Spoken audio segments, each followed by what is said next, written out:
То, что в лабораториях там творится, в кабинетах, в компьютерах, вот такие талмуды приносят, это нам вообще не интересно.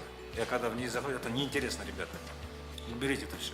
Если вы что-то умеете делать, идите на поле, вот центры распространения знаний. Каждый день будет иметь центр распространения. Покажите там.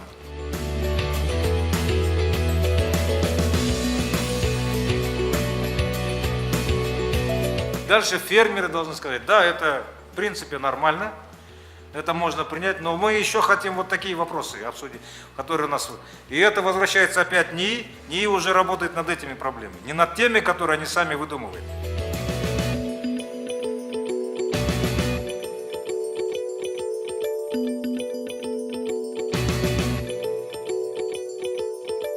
Extension. Это модель, которая в мире работает. В Бразилии так работает, в Америке работает, во Франции, везде, где наука сельская продвинута, она вот такая система.